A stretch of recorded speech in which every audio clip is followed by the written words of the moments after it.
ಕೊಲ್ಲಾಪುರ ಡಿಸ್ಟಿಕ್ನ್ಯಾಗ ನಡೆದಿದ್ದ ಒಂದು real story ನಿಮಗೆ ಹೇಳ್ತೀನಿ ಇವತ್ತ. ಸೊ ಈ ಸ್ಟೋರಿ ಕೇಳಿದ್ರೆ ನಿಮ್ಮ ಕಣ್ಣಾಗೆಲ್ಲ ನೀರು ಬರ್ತಾವ.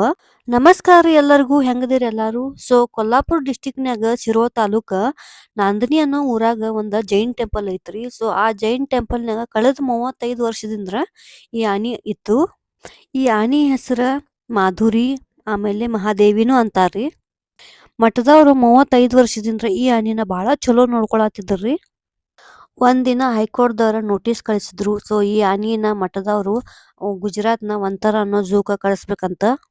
ಸೊ ಅಲ್ಲಿ ಜನರು, ಆಮೇಲೆ ಮಠದ ಜನರು ಎಲ್ಲ ಅದನ್ನ ವಿರೋಧ ಮಾಡಿ ಸುಪ್ರೀಂ ಕೋರ್ಟಿಗೆ ಹೋದ್ರು. ಬಟ್ ಸುಪ್ರೀಂ ಕೋರ್ಟ್ನಾಗೂ ಏನೂ ಆಗ್ಲಿಲ್ಲ. ಸುಪ್ರೀಂ ಕೋರ್ಟ್ದವ್ರ ಆರ್ಡರ್ನು ಸೇಮ್ ಬಂತು, ಅಂದ್ರೆ ಒಂಥರ ಝೂಕನ ಕಳಿಸ್ಬೇಕಂತ. ಎಲ್ಲ ಪ್ರಯತ್ನ ಮಾಡಿದ್ರು ಆನಿನಂತರೂ ಉಳಿಸ್ಕೊಳಕ್ ಆಗ್ಲಿಲ್ಲ, ಅಂದ್ರೆ ಬೀಳ್ಕೊಡಕಬೇಕಾಗ್ತು. ಸೊ ಊರು ಹಾಳಾತತಿ. ಸೊ 35 ವರ್ಷದಿಂದ ಈ ಊರಾಗ ಬೆಳೆದಿದ್ದ ಆನಿ ಈಗ ಒಮ್ಮೆನೊಮ್ಮೆನ ಕಳಿಸ್ಬೇಕಂದ್ರೆ ಯಾರಿಗಾದ್ರೂ ಅಳು ಬರ್ತದ. ಅದೇನಂತಾರಲ್ರಿ, ನೀವು ಆ ಪ್ರಾಣಿಗೆ ಸ್ವಲ್ಪ ಪ್ರೀತಿ ಕೊಟ್ರೆ ಅದ್ರದ್ದು 100ರಷ್ಟು ಪ್ರೀತಿನ ನಿಮಗೆ ವಾಪಸ್ ಕೊಡ್ತದಂತ. ಅದಂತೂ ನಿಜ. ಸೊ ಈ ಸ್ಟೋರಿ ನೋಡಿದ ಕೂಡಲೇ ಫುಲ್ ಎಮೋಷ್ನಲ್ ಆಗೋದಂತೂ ಕರೆ. ಯಾಕಂದ್ರೆ ಆನಿನೂ ಸಹ ಅಳಾತಿತ್ತು, ಅಂದ್ರೆ ಅಷ್ಟು ಎಮೋಷ್ನಲ್ ಆಗಿತ್ತು ಆನಿನೂ. ಸುಪ್ರೀಂ ಕೋರ್ಟ್ದ ಮುಂದೆ ನಾವು ತಲೆ ಬಾಗ್ಸಬೇಕ್ರಿ, ಮತ್ತು ಅವ್ರು ಹೇಳಿದ ತೀರ್ಪನ್ನ ಪಾಲಿಸಲೇಬೇಕು.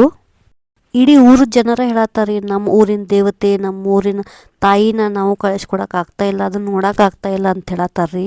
ಈ ಆನಿ ವೈ ಮುಂದೆ ಪೊಲೀಸರು ಬಂದಿದ್ದಂತ, ಒಂಚೂರು ಸ್ಟ್ರೈಕು ಮಾಡಿದ್ರಂತ. ಬಟ್ ಈ ಊರವ್ರಿಗೆಲ್ಲ ಎಷ್ಟು ನೋವಾಗಿರ್ಬೇಕಲ್ರಿ ಈ ಆನಿನ ಕಳಿಸ್ಕೊಡೋ ಮುಂದೆ. ಇದು ಒಂದು ಊರಿಂದ, ಆಮೇಲೆ ಒಂದು ಮಠದ, ಒಂದು ಆನಿದ ಎಮೋಷ್ನಲ್ ಸ್ಟೋರಿ ರೀ. ಜುಲೈ 28ನೇ ತಾರೀಕು, ಅಂದ್ರೆ ಸಂಡೇ ರಾತ್ರಿ ರೀ. ಸೊ ಸಂಡೇ ರಾತ್ರಿನ ಈ ಆನಿನ ಗುಜರಾತ್ನ ಒಂಥರ ಅನ್ನೋ ಝೂಕ ಕರ್ಕೊಂಡು ಹೊಂಟಾರ. ನೀವು ನೋಡ್ತಿರ್ಬೋದು, ಊರಿನ ಜನ ಎಲ್ಲ ಕೂಡ್ಯಾರ. ಸೊ ಈ ಆನಿಗೆ ಬೀಳ್ಕೊಡತ್ತಾರ. ಊರಿನ ಜನ ಎಲ್ಲ ಅಳ್ಕೊಂತ ಈ ಆನಿಗೆ ಬೀಳ್ಕೊಡತ್ತಾರ ರೀ. So we all miss you Madhuri.